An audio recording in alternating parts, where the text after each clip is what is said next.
Hi, it's Karen, the Weekend Craftaholic. Thanks for joining me. And today I wanted to talk about being environmentally friendly when we're crafting. I'm going to be using this little diagram here, and I just wanted to say right at the start that I will make this available on my blog. I'll put some links below for you if you're interested in having a look at this later offline. But it is going to be my rough guide as we talk through this video, just to make sure I don't forget anything. And it really was just a brainstorm that I had of all the things that we can do to make a difference whilst crafting. I'm sure many of you out there are already doing a lot of these things, and there's probably a lot of things that I've also not captured, so I would absolutely love it if you could share your thoughts and comments below in the comments section, and if there's any tips that I can pick up, I'd love to along the way. So just talking about eco-crafting, there is an awful lot of waste. A lot of it comes down with packaging. A lot of it comes down to we constantly want to buy and hoard and stash new stuff. So this year I've really made a commitment of myself not to buy too much new stuff, really think about ways that I can use what I already have, and I just want to be a little bit more mindful and sustainable. So I've grouped this little diagram in this video into the three main ones that we come across, which is reuse, reduce, recycle. And one of the things I would call out before we start, I've made a little note here around checking the products you buy from a sustainable source, FCS certified and a recyclable, biodegradable. I find this is a real challenge.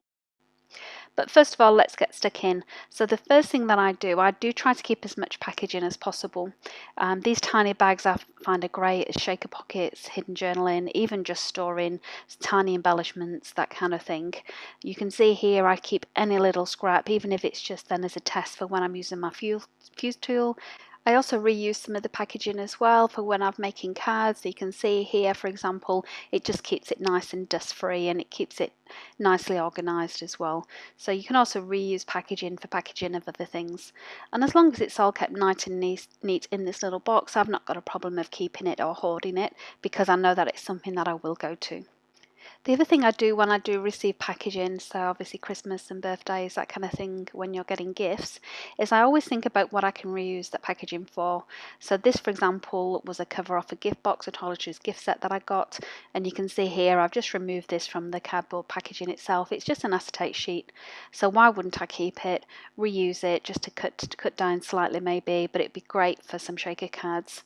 This was also some packaging that I got off a gift set, and you can see here I've already used some of it as make my own little traveller's notebook insert. So some of this stuff really is great, and it's just a shame to throw away when it can have another life. These are some examples of some gift boxes that I've got. Now, I've not actually thought of a way to use these yet, but these are really quite substantial and sturdy and beautiful in their own right. So I'm keeping hold of those until a new idea for a new life comes along for them. Now this will be a common one, I'm sure that you come across every day, and these are just some coffee cups. Now I do try not to get disposable coffee cups. I do have a keep cup, but sometimes it's unavoidable. And these ones are absolutely gorgeous, these new ones that are coming along. So definitely you could keep these for make your own die cuts, use them as pattern paper, cards, whatever you're crafting. I'm sure some of these designs that are out there now are worthy to be kept. The other thing I do, I don't just do paper crafts, so I do sewing, and I always keep my fabric scraps. So you can see here, no matter how small they are, even if they're just being used in the machine just to get my new thread or bobbin going, I keep all of these scraps. I also do use these in some of my projects as well. There's always some ideas and uses for them. And same with your recycling clothes, or you've got clothes that are not good enough to recycle, you can always take the buttons off, the zippers, the elastics, that kind of thing. So always think about, if you're not going to actually recycle them, what else you can use them for. For my little tiny scraps, I do keep them in this little tub on my desk. You can see here these are just the small ones that I go to.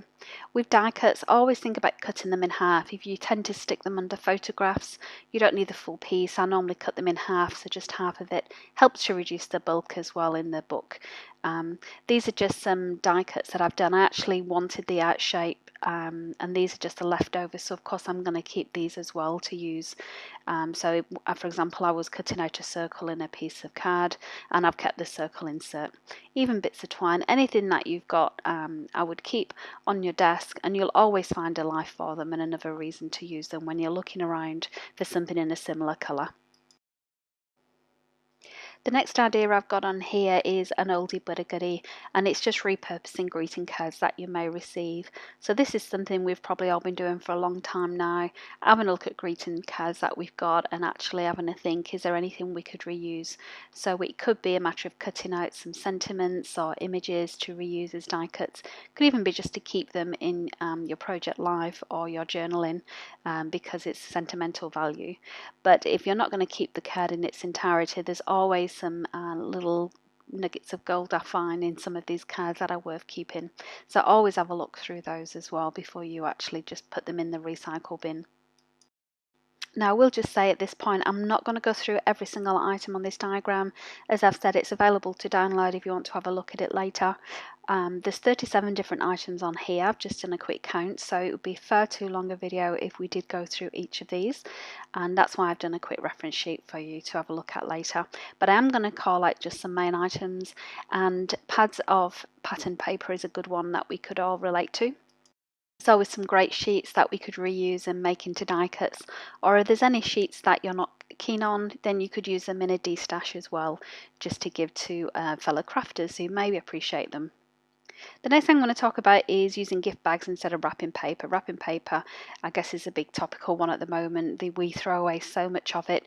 I find that gift bags people are more likely to hold on to and reuse as well. I certainly do. Any that I'm given, I make sure I reuse them.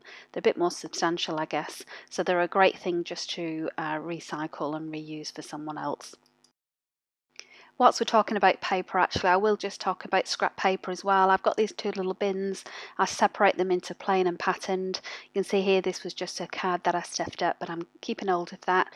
And this is what I go to first before going to any of my pads, because there's always something in here. Usually I'm looking for something with a specific colour scheme, so this is what I go to first of all.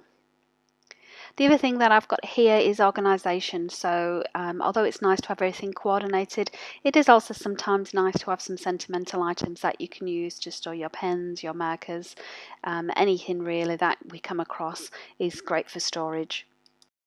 Particularly if you've got something that you used to use in another room. This was just an old bathroom or kitchen container, and I always have a look around the house what else I can use. This was something, I think it was a pen set that I got, and is, you know, you could easily reuse this and repurpose it for something else. In fact, there's always stuff around the house you can use to repurpose for craft room storage and organisation, so always have a look around and see what else you could use. But similarly, also think about your projects that might go wrong. As a card maker, I often stuff up and a project doesn't go quite right, but I always think about how I can reuse that. So it may be making it into a gift tag or even keeping the die cuts for something else rather than completely throwing it away. And I've got an example here that I'm going to show you as well, just of a card that went wrong. I just got it all full of ink and it made a bit of a mess, but I'm going to keep the little star from that, also the sentiment, and even on the inside sentiment as well, that I can reuse and put on as a die cut in itself, and then the rest of the card won't go to waste. I'll keep that as well to make sure that it's not a complete waste of resources. And thinking of ways we can reduce our use in the craft room is our cleaning products. So you can see here, this is just an old terry towel, and I've just cut it in little bits on my serger just to stop the edges from fraying. So out of one piece, I think I got about 6 or 7 different pieces of cleaning cloths. You can see here how mucky they get. They're great having lots of little ones because then you can just keep hold of them till it's time to do the weekly laundry. And I do use these a lot as well, not just for my stamps and wiping and surfaces, but if I'm using mixed media as well, they're great to pick up bits of glue and that kind of stuff. One thing I have got on my list here is going digital, and it's not actually something that I think I could do myself, I'll be honest. I did download the Project Life app to try and start doing Project Life digitally, but I don't get the same satisfaction from it, but it's certainly something you could try.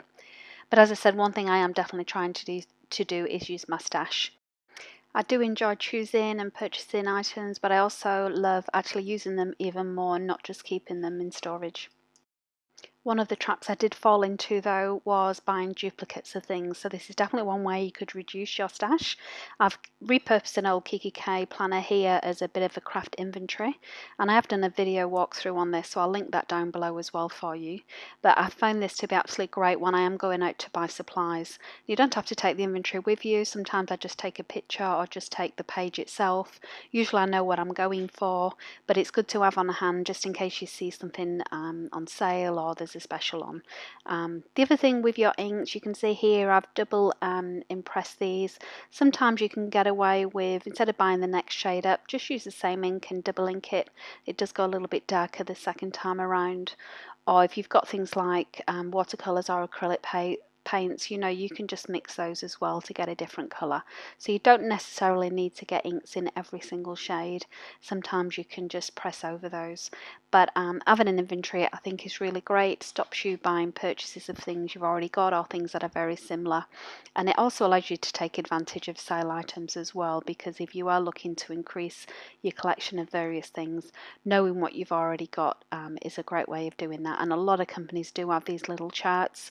You can see here, you can just create your own if not, but it's a great way of keeping an eye on what you've got, and it does actually make you realise just how much stuff you do have. It might seem a bit of a mammoth task to begin with, but if, like me, you just love organising your products, it's a great way to start. Just start bit by bit. I say Lawn Fawn, for example, they've got heaps of product lists out there that you can use, so it's a great way of preventing those duplicate purchases. If you do find you have got multiples of the same thing, and I've got it as well, I've got some in my stash, then just do a destash. There's lots of groups online now, or you could just sell them, or you could even give any wanted supplies to friends or local schools and community groups. They'll always be grateful of some craft supplies. So just try and think, rather than just keeping them taking up valuable storage space, things you're not going to use, is how you can regift them instead. And that, of course, prevents someone else from making a brand new purchase.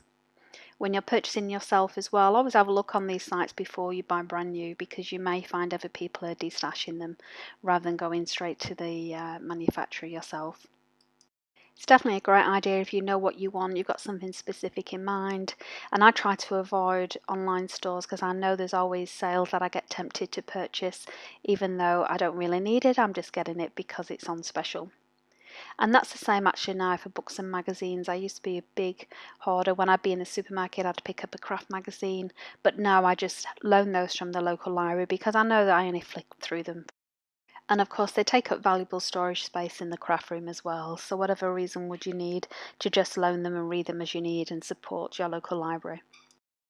Speaking of local, I definitely would support your local craft stores and supply stores rather than shopping online, as well as reducing your carbon footprint. It's also really helping out small businesses in your local area.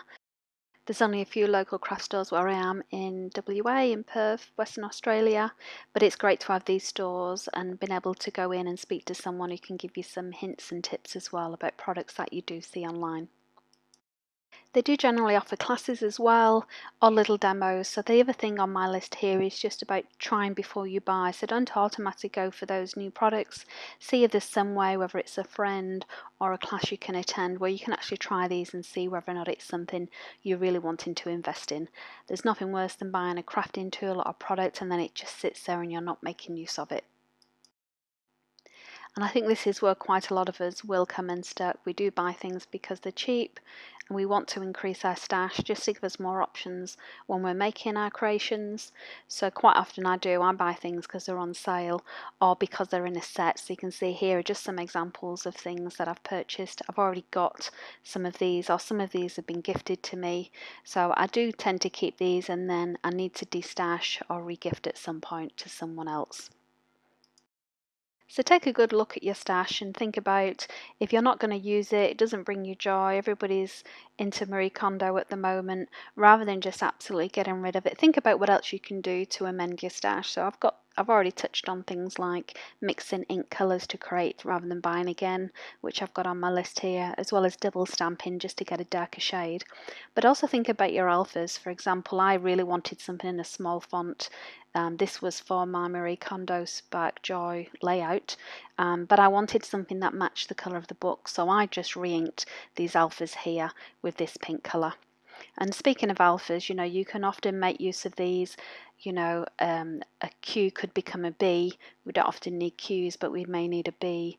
Your typical is your U going into an N, that kind of thing. Think about how you could reuse some of these alphas as well, rather than having the same uncommon letters just being stuck still on.